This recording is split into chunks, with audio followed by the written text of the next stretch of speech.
দেখতে পাচ্ছেন একটি ঘাস কাটার মেশিন। অর্ধ ভোর 5:09 অর্থাৎ শাহজালাল আন্তর্জাতিক বিমানবন্দরে ইউএস বাংলার BS-318 বিমানযোগে বাংলাদেশে অবতরণ করে এই ঘাস কাটার মেশিনের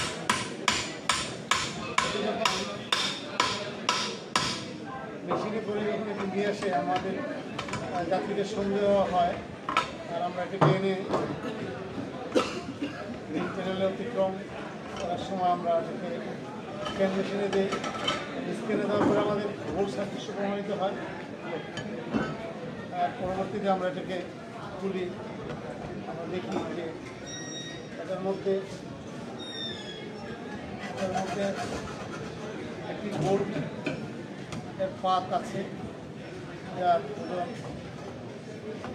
মোটামুটি আমরা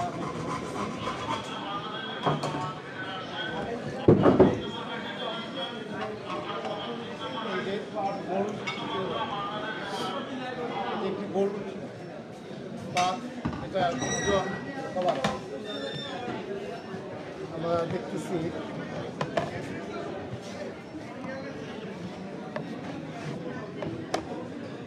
1 কেজি 50 গ্রাম, যার ওজন একজন যাত্রী ক্যারিয়ার হিসাবে নিয়ে আসে। এটার আনুমানিক মূল্য প্রায় 2.25 কোটি টাকা। 2.25 কোটি টাকার বাংলাদেশ থেকে গোল্ড পাচার হয়, আর যার বিনিময়ে আসে এই গোল্ড ট্যাক্স ব্যতীত বা অন্যায়ভাবে একটা যাত্রী শুধুমাত্র 116 গ্রাম গোল্ড 40,000 টাকা ট্যাক্স দিয়ে একজন যাত্রী একটি মাত্র গোল্ড আনতে পারে। সেক্ষেত্রে সে 1500 গ্রাম গোল্ড আনে, যেটা অন্যায়। আর এই স্মাগলিং প্রতিরোধ করার জন্য আমাদের ঢাকা কাস্টম হাউস চৌকস প্রিভেন্টিভ দল, তাদের সহায়তায় সিপাহী মাহমুদ, সিপাহী শওকত, শাখাওয়াত সচিব সহ আরও অনেকের সহায়তায় আমরা এটাকে আটকাতে সমর্থ হই এবং এই ঘাস কাটার মেশিন থেকে উদ্ধার করা হয়। মালয়েশিয়া থেকে আগত সে যাত্রী এটা ক্যারি করে নিয়ে আসে যাত্রী। আমরা মামলা প্রক্রিয়াধীন। আপনারা আমাদেরকে এই সমস্ত তথ্য দিয়ে সহায়তা করবেন।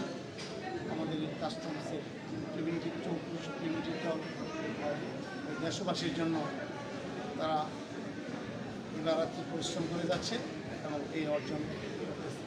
ধন্যবাদ আপনাদের সাথে।